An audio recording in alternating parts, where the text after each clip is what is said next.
Hi friends, இந்த வீடியோவில் நம்ம எதை பற்றி பார்க்க போகிறோம்னா, நான் பழைய புக் ஷாப்பில் சில புக்ஸஸ் வாங்கியிருந்தேன். அது என்ன புக்ஸு என்ன ரேட்டுக்கு வாங்கினேங்கிறத நம்ம இந்த வீடியோவில் பார்க்கலாம். நம்ம வந்து ஆன்லைனில் மட்டும் இல்லை, இது மாதிரி பழைய புக் ஷாப்லேயும் இந்த மாதிரி முக்கியமான புக்ஸஸ் எல்லாம் கிடைக்கும். நமக்கு ஒரு சான்ஸ் இருந்தால் இந்த தடவை எனக்கு சூப்பர் புக்ஸாக கிடைச்சது. வாங்க என்னென்ன புக்ஸுங்கிறத நான் எவ்வளோ ரேட்டுங்கிறதையும் உங்களுக்கு நான் சொல்கிறேன். ஃபஸ்ட்டு பார்த்தீங்கன்னா அசோமித்திரன் சாரோடதே 4 புக்கு வாங்கியிருக்கேன். அதில் வந்து ஒன்று மாற்று நாணயம். பாருங்கள், பழைய புக் ஷாப்பில் தான் வாங்கினேன். ஆனால் பேஜஸ் எவ்வளோ நீட்டாக இருக்குது, எவ்வளோ ஒயிட் கலர்லேயே இருக்குது பேஜஸ்லாம், டல்லே ஆகலை. ஸோ அதே மாதிரி தான் இதுவும் உயிர் புக்கு. இதுவும் பாருங்கள், பேஜஸ்லாம் நல்லா நீட்டாக இருக்குது. இது எல்லாமே வெறும் 125 ருபீஸ்க்கே வாங்கினேன். பாருங்கள், இது ஒற்றன் புக்கு. உங்களுக்கு எல்லாத்துக்கும் கண்டிப்பாக தெரிஞ்சிருக்கும். இதோட எம்ஆர்பி பாருங்கள் 100 தான். காலச்சூடு பப்ளிகேஷன்ஸ் தான். இப்போ நீங்கள் ரேட்டை போய் பார்த்தீங்கன்னா கண்டிப்பாக கூட தான் இருக்கும். டபுள் மடங்கு ட்ரிபிள் மடங்கு கூட இருக்கும். ஆனால் இந்த புக்கு மட்டும் கொஞ்சம் எல்லோவிஷாக பேஜ் மாறி இருக்குது. இருந்தாலும் பரவாயில்ல, புக்கில் எந்த டேமேஜுமே இல்லை பாருங்கள். நெக்ஸ்ட்டு 18வது அச்சக்கோடு. இந்த புக்கை பற்றி உங்களுக்கு நல்லாவே தெரிஞ்சிருக்கும். இது சுதந்திர போராட்டத்துக்கு அந்த காலகட்டத்தில் நடந்த ஒரு கதையை பற்றி சொல்கிற புக்கு தான் இது. இது கிழக்கு பதிப்பகத்தோடது. ரேட்டு பாருங்கள் 90 ருபீஸ். இப்போ இதோடது 300 சம்திங்கோ ஏதோ தான் போட்டிருந்தாங்க ஆன்லைனில் நான் பார்த்தேன். ஆனால் பேஜஸ் எல்லாமே நல்லா இருக்குது. இவ்வளோ நீட்டான புக்கு நமக்கு இந்த ரேஞ்சுக்கு கிடைக்கிறது உண்மையிலே கிரேட்டு தான். அடுத்து சூரியவம்சம் கந்தசாமி சாரோடது. இதில் ஆனால் சின்ன டேமேஜஸ் இருக்குது. பழைய புக்குனால் இந்த மாதிரி வர்றது சகஜம்தான். ஆனால் பேஜஸ்லாம் ஒயிட்டிஷாக தான் இருக்குது, கலர்லாம் மாறல. பாருங்கள், இதோட ரேட் வந்து வெறும் 110 தான். அடுத்து கரிச்சான் குஞ்சு சாரோடது பசித்த மானுடம். இந்த புக்கை பற்றி எல்லாத்துக்குமே கண்டிப்பாக தெரிஞ்சிருக்கும். இது பாருங்கள் எவ்வளோ நல்லா இருக்குன்னு. காலச்சோடு பப்ளிகேஷன்ஸ் தான். இது பாருங்கள் வெறும் 140 தான். இப்போயும் இதோட ரேட்டு கூட தான். அடுத்து கானாசு சாரோடது நாவல்கள். இது வந்து எப்படின்னா குட்டி குட்டி நாவல்களாக இருந்த மாதிரி இருந்துச்சு.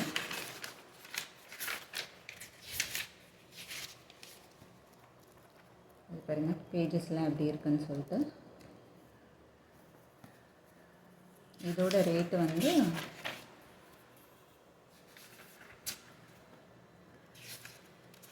ரேட் ஆனால் கம்மி தான். இதோட ரேட்டுமே உங்களுக்கு தெரியல, பட் ஆனால் ரேட்டு கம்மி தான். 100க்குள்ளே தான் வந்துச்சு. அடுத்து பொய்த்தேவு. இந்த புக்கும் கானாசு சார் எழுதுனது. இது காலச்சூடு பப்ளிகேஷன்ஸோடது. இது பாருங்கள், ரேட் வந்து வெறும் 150 தான். ஆனால் புக்கு எவ்வளோ நல்லா இருக்கு பாருங்கள். ஆனால் கொஞ்சம் பேஜ் கலர் தான் மாறிடுச்சு. ஆனால் புக்கில் எந்த டேமேஜுமே இல்லை. அடுத்து நாப்பா சார் எழுதுன நெஞ்சக்கண்ணல் புக்கு. இது சீதை பதிப்பகத்தோடது. இதோட ரேட் வந்து வெறும் 50 ருபீஸ் தான். பேஜஸ்லாம் பாருங்கள், புக்கே புதுசாக தான் இருக்குது சொல்லப்போனால். இது வண்ணதாசன் சார் எழுதுன கிருஷ்ணன் வைத்த வீடு. இது பாருங்கள், இதுவும் புது புக் மாதிரி தான் இருக்குது. ஆக்சுவலாக நமக்கு வந்து பழைய புக்கு கடையில் எப்போயாவது இது மாதிரி கிடைக்கும். அந்த ஆஃபரை நீங்களும் யூஸ் பண்ணிக்கோங்க. ரேட்டு பாருங்கள் வெறும் 75 ருபீஸ் தான். இது வந்து சாகித்ய அகாடமி விருது பெற்ற நாவல் கல்மரம் சொல்லி திலகவதி மேம் எழுதுனது. இதோட ரேட் பாருங்கள் வெறும் 60 ருபீஸ் தான். ஆனால் புக்கு பாருங்கள் புது புக்காட்டமே இருக்குது. இது பழைய புக்குன்னு சொன்னால் யாரும் நம்ப மாட்டாங்க. அடுத்து பாமா எழுதுன ஒரு தாத்தாவும் எருமையும். இது வந்து கொஞ்சம் கலர் மட்டும்தான் மாறி இருக்குது. பட் புக்கில் எந்த டேமேஜுமே இல்லை. 80 ருபீஸ் தான். சீசு செல்லப்பா சார் எழுதுன ஜீவனாம்சம் புக்கு. இதுவும் பாருங்கள், இது லைட்டாக கலர் மாதிரி இருக்குது. பட் இதோட ரேட்டு வந்து காலச்சுவடு பப்ளிகேஷன் 70 ருபீஸ் தான். பாருங்கள், புக்கு எந்த டேமேஜும் இல்லை. ஆனால் லைட்டாக எல்லோவிஷமாக இருக்குது. ஒரு 2-3 புக்கு தான் எல்லோவிஷாக மாதிரி இருக்குது. மீதி எல்லாமே நல்லா தான் இருக்குது.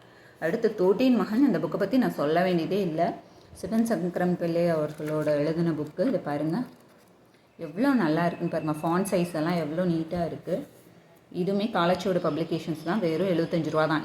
இன்றைக்கி இப்போ நான் சொன்ன ரேட்டோட நீங்கள் இந்த எல்லா புக்ஸோட ரேட்டுமே கம்பேர் பண்ணி பார்த்தீங்கன்னாவே உங்களுக்கு தெரியும் இதெல்லாம் நமக்கு எவ்வளோ பெரிய ஆஃபர்னு சொல்லிட்டு. நீங்கள் பழைய புக்கு கடை தானே அப்படின்னு விட்டுறாமல் அங்கேயும் அப்பப்போ நீங்கள் சர்ச் பண்ணிகிட்டே இருந்தீங்கன்னா உங்களுக்கு தேவையான புக்ஸ் கண்டிப்பாக கிடைக்கும். அங்கேயும் உங்களுக்கு நீங்கள் இது யூஸ் பண்ணிக்கலாம். இதை நான் எங்கே வாங்கினேன்னா வேடசுந்தூரில் இருக்க அமிழ்தினி நூலகம்னு சொல்லிட்டு ஒரு பழைய புக் ஷாப் இருக்குது.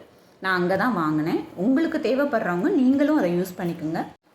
கிருஷ்ண பருந்து புக்கு மாதவன் சார் எழுதுனது. இதோட பேஜஸ் பாருங்கள் எவ்வளோ நீட்டாக இருக்குதுன்னு சொல்லிட்டு. புக்கு எல்லாமே புது புக் மாதிரியே தான் இருக்குது. இதோட ரேட் பாருங்கள், வெறும் 65 ருபீஸ் தான். நான் டோட்டலாக 15 புக் வாங்கியிருக்கேன் ஃப்ரெண்ட்ஸ். இதோட ரேட்டு வந்து பார்த்திங்கன்னா 1400 வந்துச்சு எனக்கு. ஆனால் இதோட எம்ஆர்பி பார்த்திங்கன்னா இப்போ 3000 ரூபாய்க்கு மேலே தான் வரும். நீங்களும் இது மாதிரி தேவைப்பட்டுச்சுன்னா பழைய புக் ஷாப்பில் தேடி பார்த்து வாங்கிக்கோங்க. ஆனால் புக்ஸ் நல்ல கண்டிஷனில் தான் இருக்கும். நீங்கள் ட்ரை பண்ணுங்கள். தேங்க்ஸ் ஃபார் வாட்சிங் திஸ் வீடியோ ஃப்ரெண்ட்ஸ்.